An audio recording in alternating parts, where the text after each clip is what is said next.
Olá, pessoal! Para quem quiser se aprofundar nessa temática do processo administrativo, até para acompanhar essas várias aulas da nossa playlist de processo, eu separei aqui algumas obras que são bastante interessantes, bastante completas do direito brasileiro. Então, em primeiro lugar, separei para vocês aqui, como recomendação, o volume 5 do Tratado de Direito Administrativo, organizado pela professora Maria Silva Zanella de Pietro.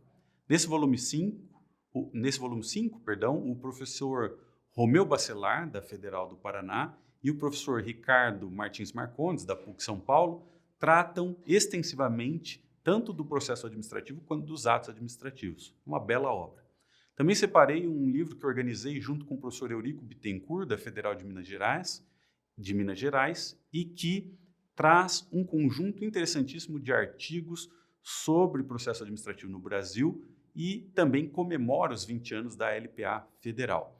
Esse livro contém artigos, por exemplo, da professora Odete Medawar, do professor Adilson Dallari, da professora Maria Silva Zanella de Pietro, que foram membros da comissão que criou a Lei de Processo Administrativo. Inclusive, muitos dos estudos ali previstos no livro e contidos nesse livro contam um pouco da história do surgimento da legislação de processo administrativo no Brasil. Há um outro livro que me agrada muito nessa matéria, que é o livro de Processo Administrativo Federal, comentando a Lei de Processo Administrativo Federal, do professor José dos Santos Carvalho Filho. Há também uma outra obra clássica nessa matéria, um dos principais livros dessa matéria na atualidade, que é o livro Processo Administrativo, do professor Sérgio Ferraz e do professor Adilson Abreu Dallari. Também coloquei aqui para vocês, no intuito de ajudá-los nos estudos, um artigo que escrevi sobre os princípios do processo administrativo. Esse artigo trata apenas dos princípios processuais e está disponível gratuitamente na revista digital de Direito Administrativo da USP.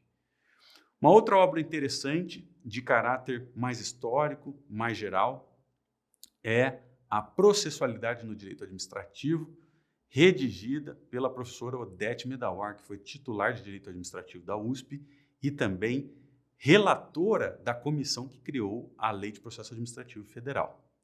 Indico ainda mais duas obras para fechar essas sugestões. O livro de Processo Administrativo do professor Egon Bockmann Moreira, da Federal do Paraná também. O professor Egon traz um detalhamento e uma discussão muito rica sobre os princípios do processo administrativo nessa obra. E também deixo a sugestão de um livro que tive a oportunidade de escrever com a professora Irene Nohara, comentando todos os dispositivos da Lei de Processo Administrativo Federal. Então, essas são as minhas sugestões de leitura para você que queira aprofundar os estudos na temática do processo administrativo. Espero que as dicas sejam úteis. Um grande abraço.